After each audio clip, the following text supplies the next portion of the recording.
باللہ من الشیطان الرجیم بسم اللہ الرحمن الرحیم نحمدی و نصلی علی رسولہ الکریم۔ ہم سورہ التوبہ کی آیت نمبر 11 سے 22 پڑھیں گے انشاءاللہ تعالی۔ دہرا لیجیے، اللہ تعالیٰ نے اعلان کر دیا تھا کہ اللہ اور اس کا رسول برات کا، بالکل علیحدہ ہو جانے کا، بیزاری کا معاملہ ختم کر دینے کا اعلان کر رہا ہے مشرکین سے، اور ان کو الٹیمیٹم جاری کر دیا گیا کہ جب یہ اعلان کیا جا رہا ہے آج جس دن قرآن کی صورت دی جا رہی ہے کہ 4 مہینے کا وقت ہے تمہارے لیے، اور پھر ہم حج اکبر کو، یعنی کہ وہ حج جو 9 ذی الحج کو کیا جاتا ہے، جو ہر سال ہوتا ہے، وہ حج اکبر ہوتا ہے، اور جو اللہ کے گھر کا طواف 9 ذی الحج کے علاوہ کیا جاتا ہے، عمرہ کیا جاتا ہے، وہ حج اصغر ہے دراصل۔ تو اس حج اکبر کو اعلان بھی کر دیا جائے گا لوگوں کے لیے کہ بس اب جو مانے گا اس دین کو، رسول کو، اللہ کا رسول مانے گا، وہ بچے گا، ورنہ باقیوں کا کوئی ٹھکانہ نہیں۔ فرق صرف یہ آ رہا ہے، آج ہم اس کی پڑھ لیں گے کس شکل میں آ رہا ہے، کہ فرق صرف یہ ہے کہ ادھر جو نوح کی کشتی پہ سوار ہوا وہ بچا، جو پیچھے رہ گیا بے شک اس کی اولاد ہی کیوں نہ ہو، بیوی کیوں نہ ہو، وہ بچ نہیں سکتی۔ یہ رسولوں کے معاملے میں اللہ کی سنت ہے، ہم جگہ جگہ قرآن میں پڑھتے ہیں، اندر بھی پڑھتے چلے جائیں گے۔ تو اس رسول کے ساتھ بھی اللہ تعالیٰ نے اعلان کر دیا تھا، پہلے ہی مکے میں کھڑے ہو کے اعلان کر دیا تھا، اے میرے رسول، یہ تمہیں یہاں سے نکال دینا چاہتے ہیں۔ مکے میں اعلان ہوا تھا، سورہ بنی اسرائیل میں پڑھیں گے جا کر، 17ویں نمبر کی سورۃ قرآن کی، اے رسول تمہیں یہاں سے نکال دینا چاہتے ہیں، اس کے بعد ہم ان کو چھوڑیں گے نہیں، اس کے بعد ہم ان کو چھوڑیں گے نہیں۔ اور کہا تھا ہماری یہ وہ سنت ہے جس میں آج تک کبھی تبدیلی ہی نہیں ہوئی۔ یہاں سے قرآن کی وہ جگہ ہے جو ہر جگہ بار بار قرآن اعلان کرتا ہے، اے رسول اب آپ کے سامنے ہو آپ کے انکاریوں پہ عذاب، یا آپ کی دنیا سے جانے کے بعد ہم ان کو چھوڑیں گے نہیں، بار بار بتاتا ہے قرآن۔ سورہ انفال میں کتنا بتایا، یہ آپ کو نکال، اس وقت کہہ رہے تھے لکھاؤ جو دکھانا ہے، تو اے رسول ابھی کیوں دکھاتے، ابھی تو آپ تھے ان میں، آپ کو نکالنا تھا پہلے وہاں سے، پہلے تو نوح کو ہٹانا ہے، شعیب کو ہٹانا ہے، صالح، ہود کو ہٹانا ہے، پھر بتانا ہے پیچھے کیا ہونا ہے۔ تو اللہ تعالیٰ بتا رہا تھا سورہ انفال میں پلٹ کے، اب چھوڑیں گے کیا ان کو؟ نہیں چھوڑیں گے، اب وقت آ گیا ہے کہ دیکھو وقت آ گیا، اب بتا دو ان کو، اب مانو تو بچو گے۔ بس مشرکین کی اللہ کا اعلان ہے، قریش کو ہدایت مل گئی، ان کو ٹائم دے دیا گیا، اب مانو بچو، نہیں مانو تو بتایا اب کون بچے گا، وہ جو ایمان لا کے ہجرت کر کے تمہارے پاس آ جائیں، ان کی ذمہ داری تم پہ، جو معاہدے ابھی باقی ہیں مدت میں ان کی پاسداری ہو رہی ہے، وہ تمہاری ذمہ داری، جنہوں نے معاہدے توڑ دیے ان کی کوئی ذمہ داری نہیں، جو ہجرت کر کے نہیں آئے آپ پہ ان کی کوئی ذمہ داری نہیں، اور جن سے معاہدے رہ گئے وہ بھی جب تک مدت پوری ہوگی رہیں گے، اس کے بعد یا تو مانیں گے تو بچیں گے، نہیں مانیں گے تو ختم معاہدے۔ گھات لگا کے بیٹھو، چھوڑو نہیں ان کو چھوڑنا نہیں ہے، اللہ کا عذاب کا وعدہ پورا ہو کر رہنا ہے، رسول کے انکاری ہیں یہ بغیر مانے بچ نہیں سکتے۔ یہ بار بار قرآن دہراتا اب تک بھی گیا ہے، آئندہ بھی اس بات کو دہراتا چلا جائے گا، غلط فہمی دور کر دے گا کہ اللہ کے رسول کبھی زمین کے لیے یا کسی بھی اور مقصد کے لیے جنگ کرتے ہیں، وہ صرف جنگ کرتے ہیں، تم نے انکار کر دیا مت مانو، لیکن اب بچو گے نہیں، مت آؤ کشتی پر، بچو گے نہیں، بیٹا نہیں آیا کشتی پر، بچے گا نہیں، بیوی نہیں آئی کشتی پر، بچے گی نہیں، باپ ادھر کھڑا ہوا ہے بدر میں نہیں آیا اس کیمپ میں، بچے گا نہیں، بیٹا اس طرف کھڑا ہوا ہے کیمپ میں نہیں آیا رسول کی طرف، بچے گا نہیں۔ میں صرف سمجھنے کا فرق یہ ہے کہ پتھر کی جگہ تلوار آ گئی ہاتھ، بس عذاب تو آئے گا ہی آئے گا۔ یہ تو قرآن بار بار ایک ایک صفحے پہ بتا رہا ہے، آج دیکھیے کیا بتانے والا، آج کیسی غلط فہمی دور کرے گا۔ یہ بھی بتائے گا ہمیں کہ رسول صلی اللہ علیہ وسلم کے نے جن کو پیغام پہنچا دیا تھا، نوح نے علیہ السلام نے جن کو پیغام پہنچا دیا تھا، صالح، شعیب، ہود، لوط، موسیٰ، عیسیٰ، جن کو انہوں نے پیغام پہنچا دیا تھا، ان کے علاوہ کسی پہ اس اصول کا اطلاق نہیں ہو سکتا، ورنہ نوح علیہ السلام کے ساتھ دنیا برباد کی جاتی تو ایک شخص زندہ ہی نہیں بچتا دنیا میں کوئی، صرف ان لوگوں کو جن کو پیغام پہنچا دیتا رسول پہنچ گیا، اسی لیے وہ 6 ملک آئے زد میں، 7 ملک جہاں خط ارسال کر دیے، 2-3 سال کا وقت بھی بچ گیا، چاہتے تو مان لیتے، خط کا عنوان ہی ہوتا تھا اسلم تسلم، خط تو محفوظ ہو گئے، مانو بچ جاؤ، نہیں مانو بچو گے نہیں۔ مخاطب کون ہے؟ حجاز کا حکمران نہیں، اللہ کا رسول مخاطب ہے، مانو گے بچو گے، نہیں مانو گے۔ صحابہ کرام نے ان 6 اور 7 ملکوں کے علاوہ تاریخ گواہ ہے، ان ملکوں کی تاریخ بھی گواہ ہے، صرف مسلمان تاریخ نہیں، جہاں پر رسول میں خط نہیں بھیجے، تنکا بھی نہیں توڑا کہیں جا کے، ایک زمین کے پیچھے نہیں گئے، کسی کو زبردستی مسلمان بنایا ہی نہیں، کہیں پر اللہ کی حاکمیت کو نافذ نہیں کیا انہوں نے، کیونکہ اللہ نے کہا ہی نہیں کرنے کے لیے، بار بار الٹا کہے گا قرآن، سب کو مسلمان تو میں خود بنا لیتا، ساری دنیا کو مسلمان تو میں خود کر لیتا، تمہیں جو کرنے کو کہا ہے وہ کر کے دکھاؤ، کردار دکھاؤ اپنا، جاؤ صحیح ناپ تول کے بیچو، جاؤ سچ بولو، جاؤ گھر والوں کے ساتھ اچھے ہو کے دکھاؤ، جاؤ پڑوس میں اچھے ہو کے دکھاؤ، جاؤ کاروبار سچی کر کے دکھاؤ، ہوگی دنیا مسلمان۔ باقی پوری دنیا میں صحابہ جہاں بھی گئے وہ رسالت کی کہ منکرین پہ تلوار لے کے نہیں گئے، وہ نبوت کے دین کو لے کر پہنچے، لہذا اپنے گفتار اور کردار سے دین پھیلا دیا انہوں نے۔ تو رسالت کا کام انہوں نے صرف ان کے وہاں کیا جہاں انہوں نے سامنے مخاطبین کو مخاطب کر لیا تھا یا جن ملکوں میں خط بھیج دیے تھے، اور ان کو اچھی طرح پتہ تھا ہم جنگ کرنے نہیں جاتے، ہم اللہ کا عذاب نافذ کرنے جاتے ہیں۔ یہ صورت ہمیں بتا رہی ہے کھول کھول کے، آج یہیں سے ہم پڑھیں گے آیت نمبر 11 سے۔ اعوذ باللہ من الشیطان الرجیم، سورہ التوبہ ہم پڑھ رہے ہیں۔ یہ بتانے کے بعد پھر وہیں سے شروع کر اللہ تعالیٰ فَإِن تَابُوا، لیکن اگر کوئی توبہ کر لے، یہ موقع تو دے کے رکھے گا اللہ، وَأَقَامُوا الصَّلَاةَ وَآتَوُا الزَّكَاةَ فَإِخْوَانُكُمْ فِي الدِّينِ، اور وہاں کہا تھا اس سے پہلے کہ جو صلاۃ قائم کر لے بات مان کر اور زکوٰۃ دے دے، خلوا سبیلہم، ان کا رستہ چھوڑ دو، پھر ان کو کچھ نہیں کہنا۔ اور آج دیکھیے بات پوری کر دی، فَإِن تَابُوا وَأَقَامُوا الصَّلَاةَ وَآتَوُا الزَّكَاةَ فَإِخْوَانُكُمْ فِي الدِّينِ، جب وہ معافی مانگ کے روش ٹھیک کر لیں، صلاۃ تو قائم کر لیں اور زکوٰۃ ادا کر دیں، وہ تمہارے دین میں بھائی بن گئے۔ بات پوری کر دی، بس یہی ہے مسلمان کا معاشرے پہ حق۔ اس کے علاوہ مسلمان جو بھی نظم اجتماعی ہوگا لوگوں سے کچھ اور تقاضا نہیں کر سکتا۔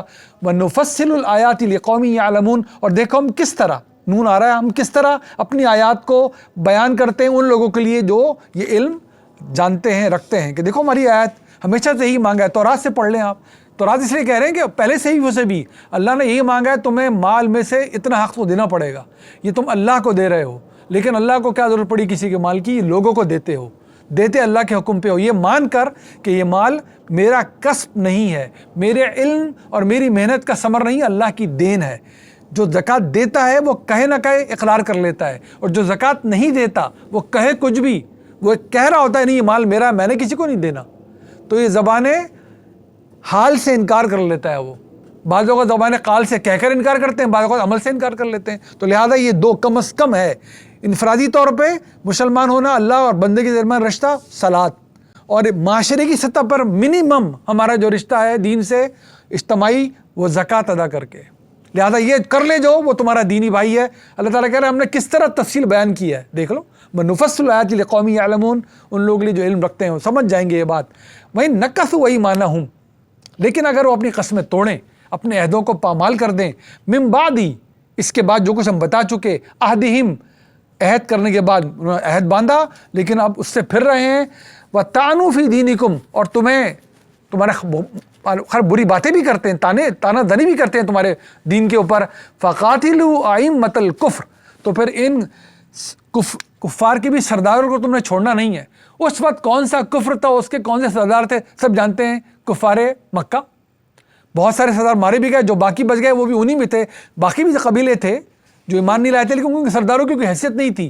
قرآن میں ہم پڑھیں گے جو عظیم ترین جگہ تھیں اس وقت بھی رسول کے زمانے میں قریش کی، وہ مکہ تھا یا طائف تھا، اسی کے بڑے ان کے بڑے صحیح معنوں میں کہلاتے تھے۔ انہوں نے تو اعتراض کیا تھا، یہ اگر قرآن اترنا ہی تھا، اگر رسالت ملنا ہی تھی تو کسی مکہ یا طائف کے سردار کو ملتی، یہ کس کو دے دی رسالت، ہم میں سے کسی کو ملتی تو بات ہوتی۔ تو ان کے سرداروں کو چھوڑنا نہیں ہے۔ ائمۃ الکفر انہم لا ایمان، بے شک ان کی نہ کوئی قسم معتبر ہے نہ عہد، لا ایمان لہم لعلہم ینتہون، حتیٰ کہ اور کوئی طریقہ نہیں، لہذا پھر اب وہ باز ہی آئیں گے تو باز آئیں گے، ورنہ نہیں، ورنہ تم نے چھوڑنا نہیں ان کے سرداروں کو۔ کیا پتہ جب تم کسی کے پیچھے جاؤ دوسرے باز آئیں، ورنہ آنے والے نہیں ہیں باز یہ۔ الا تقاتلون قوما نکثوا ایمانہم، تم نہیں لڑو گے ان سے، کون؟ جنہوں نے توڑ دی اپنی قسمیں، اپنے عہد، وہموا باخراج الرسول، اور انہوں نے تو پورا ارادہ کر لیا تھا کہ ہم چھوڑیں گے نہیں اس رسول کو، وہ تو اللہ اپنی حکمت کے تحت ان کو بحفاظت نکال لایا۔ وہم بدؤکم اول مرہ، اور انہوں نے ہی شروع میں ہی پہل کی تھی، ہر لڑائی کی پہل تو انہوں نے تم سے کی ہے، تم ان کے بارے میں کیا ارادہ رکھتے ہو؟ پھر تمہیں چھوڑنا نہیں ہے ان کو، تم نے تو ان سے لڑنا ہی لڑنا ہے۔ اتخشونہم، کیا تم ڈرتے ہو ان سے؟ فاللہ احق ان تخشوہ ان کنتم مؤمنین، اللہ یہ حق رکھتا ہے کہ تم اس سے ڈرو اگر تم ایمان والے ہو۔ ان کو تو نہیں چھوڑنا تم نے. تمہیں یاد نہیں انہوں نے تمہارے رسول کے ساتھ کیا کیا تھا؟ ہمیشہ پہل بھی کی ہر معاملے میں. انہوں نے اس وقت بھی چاہا تھا کہ ان کو نکال دیں, ان کی جان کے در پہ ہو گئے تھے, پھر تمہارے اوپر بدر پہ چڑھائی کر کے آ گئے. ہمیشہ پہل کرتے ہیں. تو تم کیا کرتے ہو؟ تم کیا ان سے اور مزید امید لا کر بیٹھے ہو؟ ان کو تم نے ان سے لڑنا ہی لڑنا ہے. اب دیکھیے, قاتلوہم, آ جاؤ ان کے مقابلے پر, چھوڑنا نہیں ہے ان کو, قتال کرنا ہے ان کا. یعذبہم, ان پہ عذاب آیا ہی آیا ہے. اب الفاظ دیکھ لیں آپ, یعذبہم اللہ بایدیکم, اللہ ان پہ عذاب نازل کر رہا ہے تمہارے ہاتھوں سے. اس کو تو عذاب, اس نے کہا تھا میں نے عذاب دینا ہی دینا ہے. رسول کے انکاری کو میں بغیر عذاب کے نہیں چھوڑتا. پتھر برسا دے, سیلاب برسا دے, زلزلہ پہنچا دے, آندھیاں چلا دے, کہہ رہا ہے عذاب تو اب آنا ہی آنا ہے ان پر. کس طرح آنا ہے؟ بِأَيْدِ, آخری صورت ہے قرآن کی, بِأَيْدِكُمْ, ایک قسط بدر میں دکھلائی بھی جا چکی. وَيُخْزِهِمْ, اللہ ان کو رسوا کر کے چھوڑے گا. وَيَنْصُرْكُمْ, اللہ تمہاری مدد کرے گا ہی کرے گا. عَلَيْهِمْ, ان کے مقابلے میں. وَيَشْفِي صُدُورَ قَوْمٍ مُؤْمِنِينَ, اور اللہ تعالیٰ ٹھنڈ ڈال دے گا مومنین کے سینوں میں.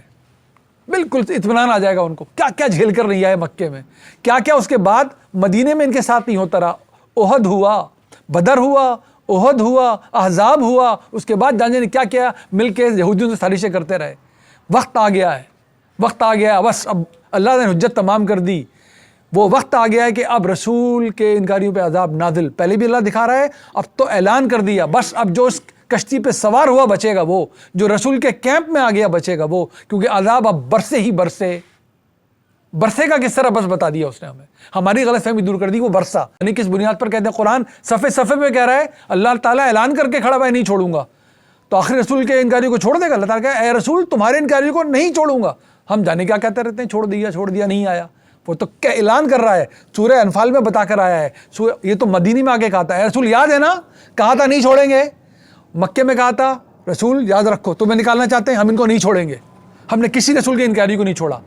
آج بتا رہا ہے وہ عذاب آ گیا, بدر میں دکھلا دیا, باقی ماندہ کو نہیں چھوڑنا, گھات میں لگا کے بیٹھ جاؤ, تمہارے ہاتھوں سے نازل کروا رہا ہے اللہ. وَيُذْهِبْ غَيْظَ قُلُوبِهِمْ, اور ان مومنین نے جو کچھ آج تک یہ پال رکھا تھا اپنے اندر, یہ سارا غصہ, جو کچھ کسی کے باپ کو مارا گیا, کسی پہ کیا کیا پتھر نہیں برسایا گئے, کیا کیا ظلم نہیں کہ پہاڑ نہیں توڑے گئے, گناہ کیا کیا تھا, لا الہ الا اللہ محمد رسول اللہ, یہ گناہ تھا ان کا. بس کہ انہوں نے کہا شہادت دی ہم کسی بت کو نہیں مانتے, اللہ صرف وحدہ لا شریک ہے, اور یہ محمد اللہ کے رسول ہیں صلی اللہ علیہ وسلم. یہ ان کا گناہ بنا دیا گیا. جو کمزور تھا اس کو جان سے نہیں چھوڑا, جو طاقتور تھا اس کا کئی طرح سے انہوں نے ان پہ ظلم ڈھائے. تو وَيُذْهِبْ غَيْظَ قُلُوبِهِمْ, تمہارے دلوں کا غصہ ان کا جاتا رہے گا. وَيَتُوبُ اللَّهُ عَلَىٰ مَن يَشَاءُ, اور اللہ اپنے قانون کے مطابق جس کو چاہے گا اللہ معاف بھی فرمائے گا. وَاللَّهُ عَلِيمٌ حَكِيمٌ, یا میں جانتا ہوں لکھا ہوا ہے چاہتا ہے, یہ قدرت کا بیان لکھا ہوا ہے. پورے قرآن کا صحیح طرح جب ہم کریں گے مطالعہ, اور کوئی بھی سمجھ سکتا ہے آسانی سے, اللہ کی جو انشاء ہوتی ہے وہ دو طرح کی ہوتی ہے, ایک اس کا قانون اور ایک اس کی قدرت. ہم جب کہتے ہیں نا انشاءاللہ میں کام کل کر دوں گا, تو اللہ کی قدرت کا بیان کر رہے ہوتے ہیں کہ میں کوئی کسر نہیں چھوڑوں گا, اللہ چاہے تو پھر بھی مجھے روک سکتا ہے. جب آپ کہتے ہیں نماز کے بارے میں اللہ کی کیا انشاء ہے, تو کیا انشاء ہے, جب وہ بلایا کرے تو آ جایا کرو, یہ اللہ کے قانون کا بیان ہو رہا ہوتا. تو اللہ جب کہتا ہے کہ میں ہم جس کا ترجمہ کرتے ہیں کہ میں جس کو چاہتا ہوں ہدایت دوں گا, جس کو چاہے نہیں دوں گا, اگر اس کو قدرت مان لیا جائے تو پھر جو کوئی بھی ہدایت پر نہیں ہے تو غلطی تو نعوذ باللہ اللہ کے کھاتے میں جائے گی کہ اللہ نے ہدایت دی نہیں تو اس کا کیا قصور, قاتل کا کیا قصور, اس نے تو اللہ کی قدرت سے گولی چلائی ہے, اس کی نہیں, اس نے اپنے ہمیں امتحان کے لیے کھلا چھوڑ رکھا ہے. تو جب یہاں پر ہوتا ہے وہ کہہ رہا ہوتا ہے میں اپنے قانون کے مطابق جس کو چاہے معاف کروں گا, جس کو چاہے ہدایت دوں گا. تو کیا ہے قانون اس کا ہدایت کے معاملے میں, جس کو طلب ہوگی اس کو ملے گی, نہیں ہوگی نہیں دوں گا. یہ اس کا قانون بار بار بیان کرتا ہے قرآن. جو معافی مانگے گا, نادم ہوگا, رستہ ٹھیک کرے گا, میں اس کو معاف کر دوں گا. جو ہٹ دھرمی پہ ڈٹا رہے گا اس کو معاف میں نہیں کروں گا, اس کو اور ایسی ڈھیل دوں گا کہ پلٹ کے رستہ بھی نہیں ملے گا واپس آ کے. تو یہ اس قانون کا بیان کر رہا ہوتا ہے اللہ. تو یتوب اللہ علی من یشاء واللہ علیم حکیم. اگر ہم اس کو قدرت مان کے ترجمہ کریں گے تو جس کو معافی مل رہی ہے وہ کچھ بھی کیا جا رہا ہے اللہ دے رہا ہے, جس کو نہیں مل رہی ہے اللہ چاہ رہا ہے نہیں. قانون اس کا پڑھ کر آئے تھے سورہ نساء میں, جو غلطی کر لے, رحمت ہی تو اللہ کی, معافی کی قبولیت ہی تو اللہ کی سب سے بڑی رحمت ہے دراصل اس دنیا میں. کہتا ہے اس نے معافی مانگ لی کچھ بھی مانگ لی، شرک کی بھی مانگ لی اس دنیا میں، معاف کر دوں گا۔ اس سے بڑا معاف کرنے والا، رحم کرنے والا کوئی ہے ہی نہیں۔ نہیں مانگ کر آؤ گے ہٹ درمی تو جو لاؤ گے ویسا پاؤ گے۔ واللہ علیم حکیم، اللہ تعالیٰ بہت سب کچھ مکمل علم رکھنے والا اور حکمت والا ہے۔ اس کی حکمت ہی ہے کہ ہمیں ہدایت دے رکھی ہے، اس نے بتا رکھا ہے کہ یہ کر لو، اس سے بچ لو۔ اس نے ام حسبتم، تم نے یہ سمجھا ہے، ان تترکو ولما یعلم اللہ، کہ تمہیں بس اسی طرح چھوڑ دیا جائے گا۔ تم نے زبان سے کہا ہم ایمان لے آئے اور تم نے کہا چلو تم مان لیا، تم نے بول دیا جاؤ تمہارا بیڑا پار، نہ، تمہیں ایسا نہیں، ترک ہم بھی کہتے ہیں چھوڑنے کو۔ وَتُتْرَكُوا وَلَمَّا يَعْلَمِ اللَّهُ، جب تک اللہ یہ معلوم نہ کر لے، الَّذِينَ جَاهَدُوا مِنْكُمْ وَلَمْ يَتَّخِذُوا مِن دُونِ اللَّهِ وَلَا رَسُولِهِ وَلَا الْمُؤْمِنِينَ وَلِيجًا، کہ جب تک اللہ جانے کہ تم نے پوری اپنی کوشش کر ڈالی ہے، یہ تم میں سے جس نے کی ہے، اور نہیں تم نے بنایا اللہ کے علاوہ، يَتَّخِذُوا مِن دُونِ اللَّهِ وَلَا رَسُولِهِ، نہ رسول کے علاوہ، وَلَا الْمُؤْمِنِينَ، نہ ہی مومنین کے علاوہ، وَلِيجًا، اپنا کوئی دلی دوست۔ یہ ان کو کہا جا رہا ہے کہ اس وقت تو تم اس کیمپ میں کوئی رابطہ رکھ ہی نہیں سکتے، صرف اللہ اور اس کا رسول وہ اس کیمپ میں کھڑے ہوئے ہیں، جو اس کیمپ میں ہے، جس کی دوستیاں اس کیمپ میں ہیں، بس وہ جس نے وہاں روابط رکھے، جس نے وہاں دوستیاں بنائیں۔ ولیجہ بھی صرف دوستی بھی نہیں، وہ جو ہمراضی والا دوست ہوتا ہے، بالکل نہیں ہو سکتا، باپ ہی ادھر کیوں نہ ہو، بیٹا ہی ادھر کیوں نہ ہو، نہیں ہو سکتا ایسا۔ جو اس کیمپ میں ہے بس وہ بچے گا۔ واللہ خبیر بما تعملون، اللہ خوب باخبر ہے اس سے جو کچھ بھی تم کرتے ہو۔ ما کانا للمشرکین ان یعمروا مساجد اللہ، تم یہ سمجھتے ہو کہ بھائی ان کو تھوڑی ڈھیل اس لیے مل جائے کہ یہ دیکھو پھر بھی کچھ نہ کچھ تو خدمت کرتے ہیں نا کعبے کی، ہمیشہ تو قریش کا یہ مرتبہ رہا ہے، ان کو ہمیشہ امیونٹی حاصل رہی ہے، ان کے قافلے جاتے تھے، کوئی ان پہ حملہ نہیں کرتا تھا، نہ ان کو کوئی سامان لوٹتا تھا۔ لإلاف قریش إلافهم رحلة الشتاء والصيف فليعبدوا رب هذا البيت الذي أطعمهم من جوع وآمنهم من خوف۔ اے قریش، تم مانوس کیے گئے ہو جاڑے اور گرمی کے سفروں سے، تمہارے کاروان جاتے ہیں پرامن لوٹ آتے ہو، کیوں؟ اس اللہ کے گھر کی بدولت، ورنہ جو قافلہ جاتا ہے لوٹا جاتا ہے، جو قافلہ جاتا ہے اس پہ حملہ کیا ہے۔ تمہیں تو سب سے آگے بڑھ کر اس اللہ کے تابعدار، اس کی توحید کا علم بردار ہونا چاہیے تھا۔ جس تھالی میں کھاتے ہو اس میں چھید کرتے ہو۔ تو یہ اللہ تعالیٰ فرما رہا ہے کہ یہ تو کوئی مت سمجھو، ان کو کوئی ڈسکاؤنٹ نہیں ملنے والا۔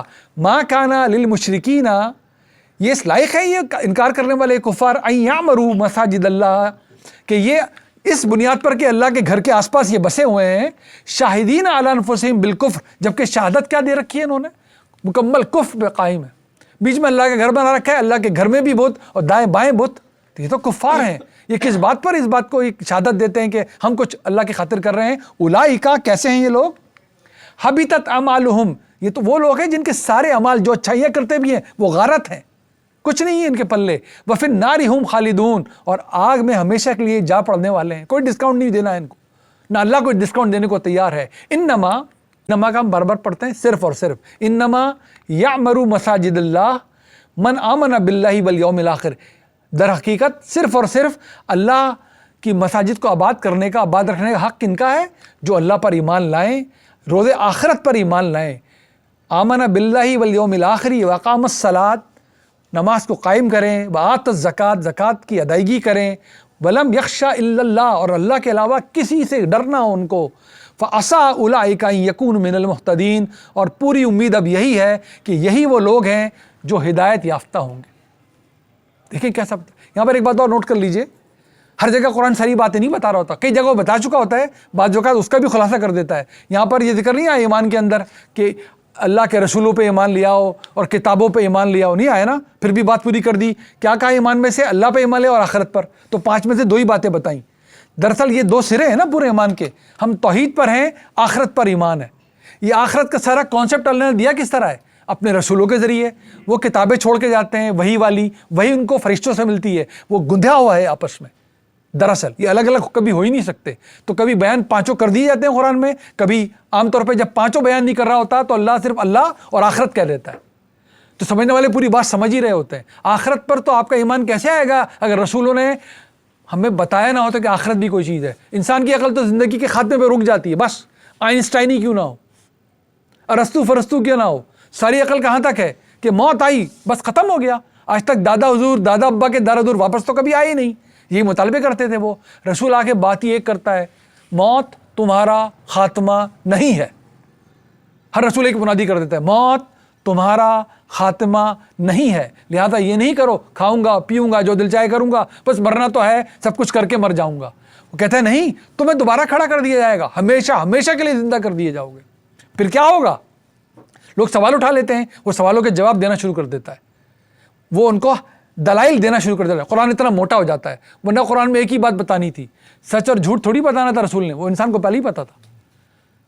دیانت داری ایمانداری انسان کو پہلے سے پتا ہے, چوری انسان کو پہلے سے پتا ہے, کسی کو گالی نہیں بکنا ہوتا, کسی کو مارنا نہیں ہوتا, انسان کو پہلے سے پتا ہے. وہ نہیں چاہتا اس کے ساتھ ہو. رسول ان باتوں کو صرف انڈورس کرتا ہے, وہ آپ کا کینوس وسیع کر کے جاتا ہے. ہاں ایسا ہی کرنا, ہاں تمہاری پوچھ ہوگی, ہاں تمہیں دوبارہ کھڑا کر دیا جائے گا, ہاں اللہ کے لیے بالکل مشکل نہیں ہے کہ ریزہ ریزہ ہو جاؤ تو بھی تمہیں تمہارا دوبارہ کھڑا کر لے. تم تو پہلے بھی کچھ بھی نہیں تھے, تم پہ وہ دور گزرا ہے, تمہارا کوئی ذکر تک نہیں تھا. یہ پڑھتے ہیں ہر جمعے کو, جب پڑھتے تھے نا سورہ انسان کی شروعات میں, کہ تم پہ یاد ہے اس دنیا میں تم پہ ایک ایسا وقت بھی گزرا ہے, ہم سب پہ گزرا ہے, ہم کچھ بھی نہیں تھے, ہم قابل ذکر ہی نہیں تھے.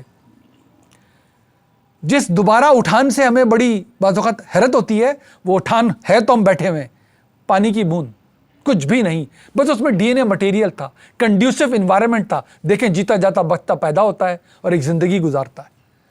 اللہ کرے ہم زندگی ایسے گزاریں جو اللہ کی مرضی کے مطابق ہو. اللہ کی مرضی معلوم کہاں سے ہوگی؟ وہ یہ رہی کتاب. بس اس لیے ہم یہ ساری کوشش کرتے ہیں, یہ رہی وہ کتاب. باقی اس کتاب کے تابع جو ہے وہ ہے, جو نہیں ہے کتنی کوٹنگ اس پر کچھ بھی کی جائے, وہ اللہ کی مرضی تو نہیں ہو سکتی. اس میں اگر کسی کو شک ہے تو ساری دعوت ہی یہی ہے. اگر کوئی سمجھتا ہے قرآن کے علاوہ بھی اللہ کی مرضی کہیں پائی جاتی ہے, چاہے کتنی کتابیں لائبریری میں بھر دی ہوں گی, قرآن کے مطابق ہیں تو اللہ کی مرضی ہے.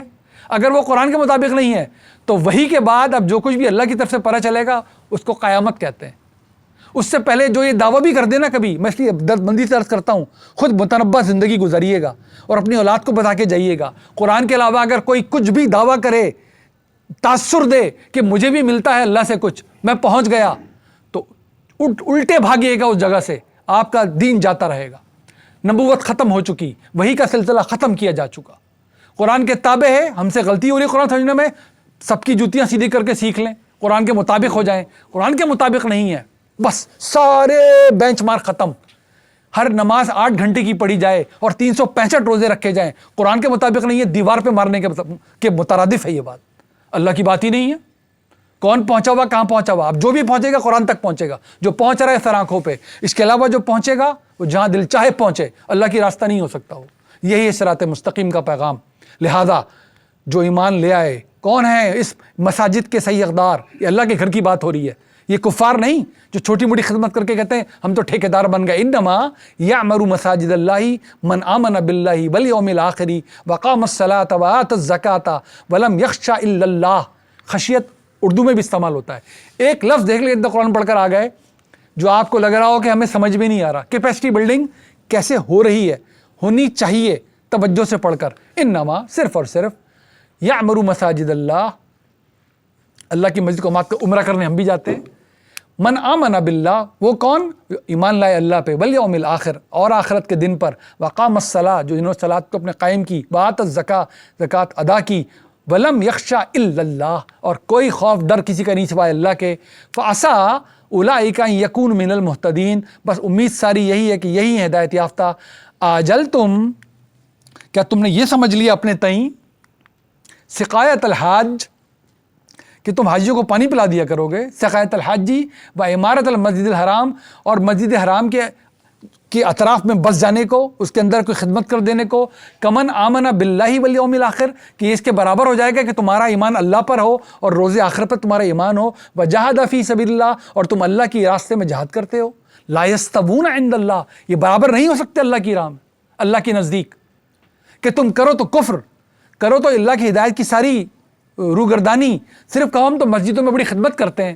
جو بھی آتا ہے نا, دور دور سے لوگ ہمیشہ آتے تھے, رسالت کے اعلان سے پہلے بھی آتے تھے, وہ ان کی خدمت اپنے تئیں کرتے تھے, یہ کرتے وہ کرتے تھے, کیا کیا خرافات بھی کرتے تھے. اللہ تعالیٰ کہتا ہے یہ اس کے برابر ہو سکتا ہے کہ کوئی سچا ایمان والا ہو اور وہ اللہ پر آخرت پہ ایمان رکھتا ہو, اللہ کی راہ میں جد و جہد کرتا ہو اپنی جان سے اپنی مال سے, یہ برابر ہو جائیں گے؟ ہرگز نہیں. لا یستوون عند اللہ واللہ لا یہدی القوم الظالمین، اللہ ہرگز ان کو ہدایت نہیں دیتا جو اپنے اوپر ظلم کرتے ہوں۔ دیکھیے یہ نہیں کہا کہ وہ ظلم اس لیے کر رہے ہیں کہ اللہ ہدایت نہیں دے رہا، قانون سمجھ لیجئے۔ جو ظلم پہ پہنچ جاتے ہیں، ایک ہوتا ہے بھول چوک، ایک ہوتا ہے غلطی پہ متنبہ نہ ہونا، پھر ہٹ دھرمی کر دینا، پھر ہٹ دھرمی پہ ڈٹ جانا، یہ ظلم کر بیٹھنا۔ اللہ تعالیٰ کہتا ہے اب کہاں سے ملے گی ہدایت؟ تم نے تو واپسی کے سارے راستے مسدود کر لیے اپنے لیے۔ بار بار بتاتا ہے کہ اللہ نے ہدایت نہیں دی اس لیے ظلم نہیں کر رہا ہے، یہ ظلم کی اس جگہ پہ پہنچ گئے کہ اب قانون کے مطابق ہدایت ملنے کا راستہ بند ہو گیا۔ اللہ نہ کرے ہم پہ اور ہماری نسلوں پہ ہدایت کا راستہ کبھی بند ہو، غلطی ہم سے ہوں گی، معافی مانگ لیا کریں، ہٹ دھرمی کبھی نہ کریں۔ الذین آخری حصے پر آ گئے، الذین آمنوا، وہ لوگ جو ایمان لائے، وہاجروا، دیکھیں بار بار اس لیے ہجرت کی بات یہاں پر آ رہی ہے، جب تک کیمپ تبدیل نہیں ہوگا عذاب کی زد میں رہے گا، کشتی پہ چڑھنا ہی چڑھنا ہے تو بچے گا۔ اسی کشتی بار بار میں عرض کرتا ہوں سمجھنے میں آسانی ہے، نوح کی کشتی پہ سوار جو ہوگا وہ بچے گا، رسول کے کیمپ میں جو آئے گا یہ وہی کشتی ہے، دراصل یہ وہی شعیب کا قافلہ ہے، صالح، ہود، لوط کا قافلہ ہے، جو اس میں آ گیا وہ بچے گا، پیچھے بیویاں رہ جائیں، اولادیں رہ جائیں، بچ نہیں سکتے۔ بار بار کہا جا رہا ہے لہذا الذین آمنوا، وہ جو ایمان لیا ہے، وہاجروا، ہجرت کر کے رسول کے پاس آ گئے، وجاہدوا فی سبیل اللہ، اور لگا دیا اپنے تن من دھن کو اللہ کی راہ میں، بِأَمْوَالِهِمْ وَأَنفُسِهِمْ، اپنے مالوں کو بھی اپنی جانوں کو بھی، اعظم درجۃ عند اللہ، بہت ہی عظیم درجہ ہے اللہ کے یہاں ان کا، وَأُولَٰئِكَ هُمُ الْفَائِزُونَ، اور یہی لوگ ہیں جن کے مرتبے اونچی شان والے، فائزین تو یہی ہیں۔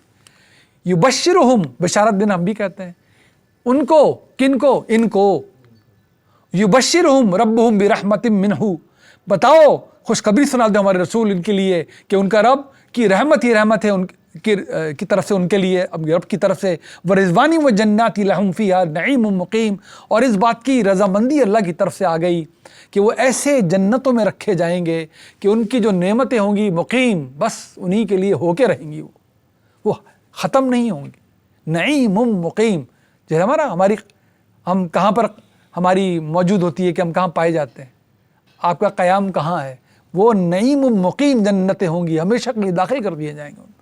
تو یہ انویسٹمنٹ ہے جو ان لوگوں نے کی ہے، یہ انویسٹمنٹ ہے جو ہم کر رہے ہیں، اور اس انویسٹمنٹ کو مزید 4 چاند لگانے کا وقت رمضان آیا چاہتا ہے، پورے اپنے علم کو ریفریش کرنے کا وقت آیا چاہتا ہے، پورے اپنے اعمال کو ریفریش کرنے کا وقت آیا چاہتا ہے۔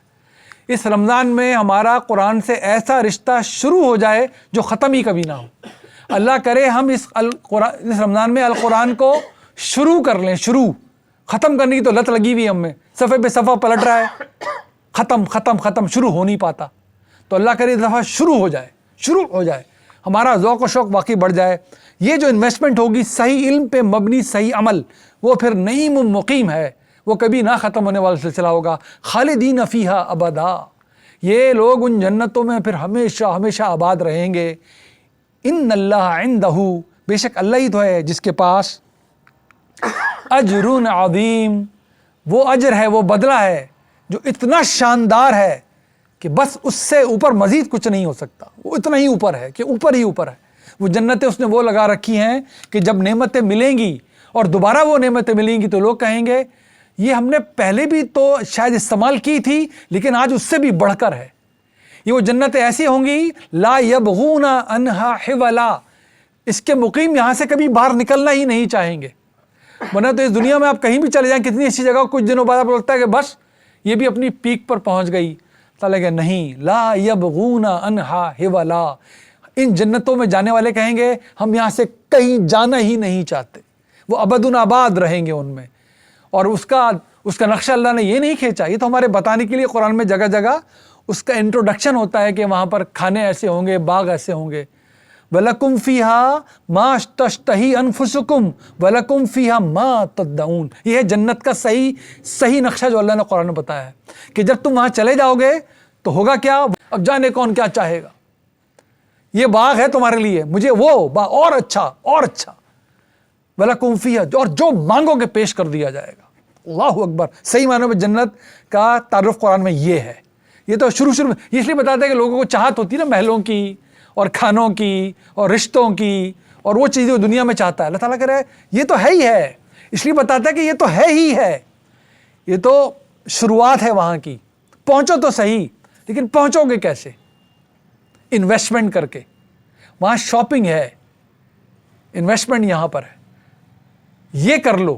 70 سال ماشاء اللہ سینئر لوگ بیٹھے ہوئے، بہت سو سے میں عمر میں بہت زیادہ، کچھ لوگ تھوڑے مجھ سے عمر میں زیادہ، جتنی جس کی زندگی ہے پلٹ کے سوچیں کتنی دیر میں گزر گئی۔